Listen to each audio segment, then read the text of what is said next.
मनुष्य को जिस कार्य में भय लगता है, कभी कभी उस समय हमें अत्यधिक उत्तेजना होती है, जिसके अंत परिणाम में हमें एक रोमांच का अनुभव होता है, और इस रोमांचित करने वाले कार्य के प्रति हम आकर्षित होते जाते हैं।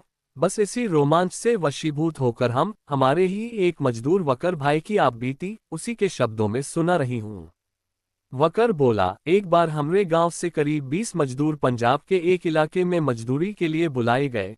उस जगह हमें दुगनी दिहाड़ी मिलने वाली थी, ऊपर से खाना पीना रहना सब उन्हीं का था।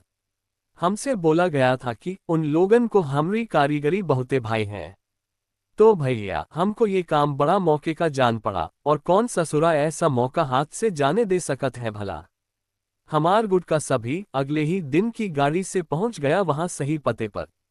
वहां पहुंचकर देखा कि एक बड़ा सा खंडर है, जिसका काम किए देना था। उसके ही सामने एक पुराना पीपल का पेड़ था और 10-12 कदम दूर एक 2 कमरों का कच्चा मकान भी था। यहीं पर हमरे रहन खातिर व्यवस्था की गई थी, जिसमें बड़का सा आंगन और एक बड़की सी रसोई भी थी। लेकिन ससुरा लघुशंका का कोनो जुगाड़ नहीं था, सो उसके लिए पास के खेतन में जाई पड़ी।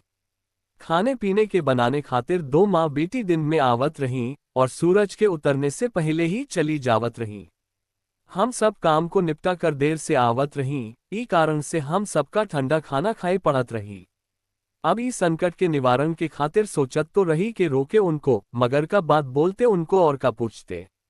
और ये बात से हमार मतबल भी का था, जो पूछते उनसे कि कहे इतनी जल्दी चली जावत हैं। खैर जैसे तैसे हम लोगन ने वहां का करीब करीब आधा काम पूरा कर दिया था कि एक रात किसी बात पर हमरी साथियों से मुंहजोरी हो गई। मैं और छुटकू एक तरफ और बाकी सब एक ही पाले में हो गए थे। खुंदक में छुटकू और हम रसोई में अकेले सोने लग गए और रसोई का किवाड़ भी भीतर से बंद कर लिया।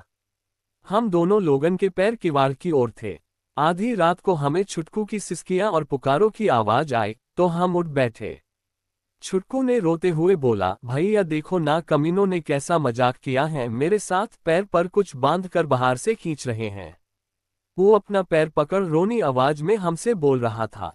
पहले हमने रसोई के लाइट का खटका दबाया, पर रोशनी नहीं हुई। फिर हमने किवाड़ भीतर से खोला तो पता चला बाहर से भी किसी ने कुंडी लगा दी थी।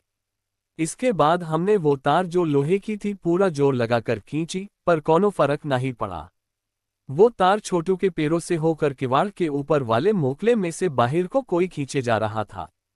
छोटू को दर्द से कराहते देख हम अपना आपा खोकर किवाड़ पर धाए धाए से लातन बजाए रही और गंदी गंदी गालियां बकने लगे। हमरा शोर सुन कमरे और आंगन की बत्ती जल गई और उन लोगन ने सकपका कर किवाड़ खोल दी और भीतर आकर पूछने लगे का हुआ। इसी बीच छुटकन के पैरों की तार भी ढीली पड़ गई और वो बेहोश हो गवा। हमरी तो गुस्से में मती मारी गई थी, तो काहे उन बकलोल की बात सुनते। गुद पड़े हम उनसे, मगर वो लोगन ने समझदारी से काम लिया और हमको यकीन दिलाया ये काम उनमें से किसी का नहीं है। फिर हम लोगन ने छुटकू के पैर खोल उसको कमरे में ले गए। कमरे की रोशनी में हम लोगन ने देखा छुटकावा का पैर खून से लथपथ हुआ पड़ा था। फिर हम अपने 2 साथीन के संग बाहर आकर उस तार का एक सिरा पकड़ दूसरे सिरे की खोज में निकले जो मकान से बाहर जा रहा था। वो सिरे की खोज हमको उस पीपल के पेड़ पर ले गई। उसका दूसरा सिरा पीपल के पेड़ पर उसकी टहनियों में उलझा हुआ था। हम पहले ही थक गए थे, तो अब उस तार को निकालने के लिए भोर का समय तय कर तार को वहीं फेंक कर घर के भीतर आ गए। अगली सुबह तड़के हम सब ने उठकर छुटकन की हालत देखी तो उसको बड़ा तेज बुखार हो गया था, तो हम सब ने तय कर एक साथी को उसके साथ तत्काल गाड़ी से गांव भेज दिया। जब हम और हमरे 2 साथी स्टेशन से वापस आ रहे थे तो हमने देखा वो पीपल के पेड़ पर बंधी तार गायब थी। हम लपक कर घर के भीतर गए और बाकी लोगन से पूछने लगे कि किसने वो तार खोली है।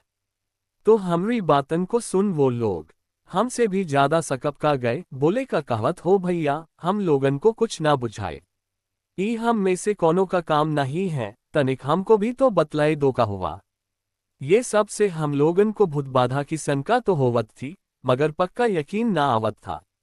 इत्तीफाकन से उमा बेटी में आज बेटी ही रोटी हंडिया करन आई और हम सभी ने उसको घेर कर रात की बात बता दी और उसको जोर देकर पूछने लगे कि यहाँ क्या गड़बड़ है।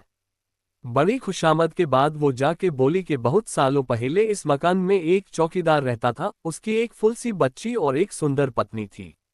वैसे तो चौकीदार भला मानस था, मगर उसमें शक करने की बड़ी गंदी आदत थी। आए दिन अपनी जोरू को मारता पीटता था। एक दिन अचानक उसकी घरवाली अपनी बेटी को लेकर कहीं भाग गई। चौकीदार को इसका बड़ा दुख हुआ, जिसके कारण वो रात दिन बस पिए रहता। एक सुबह चौकीदार की लाश पीपल के पेड़ से एक मजबूत तार के फंदे में लटकी मिली। जब पुलिस को बुलाया गया तो दरोगा ने छानबीन की, तब एक और ताज्जुब की बात पता चली कि उस पीपल के पेड़ के नीचे दो और लाशें दफन मिली है। वो चौकीदार की जोरू और बच्ची की थी। उनके हाथ भी उसी तार से बंधे हुए थे। जब पुलिस ने पोस्टमार्टम किया तो पता चला कि कई दिन पहले दोनों माँ बेटी को जिंदा दफना दिया गया था। लाश के ऊपर कई जगह पुलिस वालों को चौकीदार के हाथों के निशान और कुछ और सबूत मिले, जिससे साफ था कि उनको चौकीदार ने ही मारा था। फिर पुलिस ने सोचा कि हो सकता है उसने पछतावा करके खुदकुशी कर लिया हो।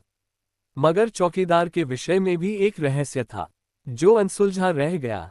वो ये था कि उसके कपड़ों पर उसकी पत्नी और बेटी का ताज़ा खून मिला था, जो कि असंभव था, क्योंकि चौकीदार के आत्महत्या करने तक उन माँ बेटी की लाशें काफी सड़ चुकी थी। उनके शरीर में एक भी बूंद खून नहीं बचा था। खैर, उसके बाद 5 साल तक ये जगह खाली पड़ा रहा। उसके बाद एक नया चौकीदार अपने बच्चों के साथ यहाँ रहने आया। उसकी पत्नी पहले ही मर चुकी थी। 2 दिन बाद नए चौकीदार को किसी काम से एक रात के लिए शहर जाना था, तो जब वो अगली सुबह लौटा तो उसके सभी बच्चों की लाश उसी पीपल के पेड़ पर वही पतली तार से लटकी मिली। नया चौकीदार पागल हो गया। उसके बाद किसी ने यहाँ दोगुनी तनख्वाह पर भी काम न किया, तो मालिक ने तंग आकर यहाँ पर एक होटल बनाने की सोची और कुछ मजदूरों को बुलाया गया। हर मजदूर शाम से पहले काम पूरा कर घर चला जाता था, लेकिन एक रात घर गए मजदूरों में से एक मजदूर ना जाने कैसे रात में यहाँ आ गया और अगली सुबह उसकी लाश इसी पेड़ से लटकी मिली, वो भी उसी बारीक मजबूत लोहे की तार से। उसके बाद कई सालों से ये जगह वीरान पड़ी रही और कोई इसके आसपास भी नहीं आया। फिर एक दिन आप सब लोग दूर गांव से बुलाए गए। इतने लंबे समय तक बिना किसी रुकावट के आप लोग आराम से काम कर रहे थे, इसलिए हम लोगों को भी लगा कि ये भूत भूत वाली बात बेकार है। और अगर आपको ये सब पहले पता चल जाता तो आप लोग भी डर कर भाग जाते, जिसके वजह से हम माँ बेटी का चल रहा दाना पानी भी बंद हो जाता। इसलिए आपको कभी भी ये सब बात ना बताए। फिर कुछ देर के लिए वकर चुप हो गया और उसके बाद बोला, भैया माई कसम, उस लड़की की बातों ने ऊपर से नीचे तक हमरे बदन में डर की सरसरी सी दौड़ा दी थी। उसी दिन हमरे ज्यादातर साथी घर भाग लिए। उस जगह पर हम 4 आदमी ही बचे थे। जाना तो हमें भी था, मगर मजदूरी छोड़ जाया ना जाता था, तो कुछ दिन और रुक कर मालिक को विश्वास दिलाकर अपनी आधी से ज्यादा मजदूरी लेने के बाद निकल गए। हम लोग और कभी ना पलटे उस ओर। जितनी रात उस दिन के बाद वहां काटी, जाग कर ही काटी, और हर रात किसी महिला का भयंकर रुद्र विलाप सुनाई पड़ता था। पता नहीं क्यों हमें उस दिन के बाद से ही वो आवाजें आने लगी। या तो हमारी तादाद कम होने से या हमरे वहां की कहानी जानने की वजह से।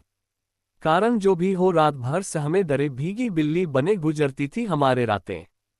उस वकर की इस बात ने मुझे रात भर डर की गहरी सोच में लपेटे रखा और अलग अलग ख्याल आते रहे।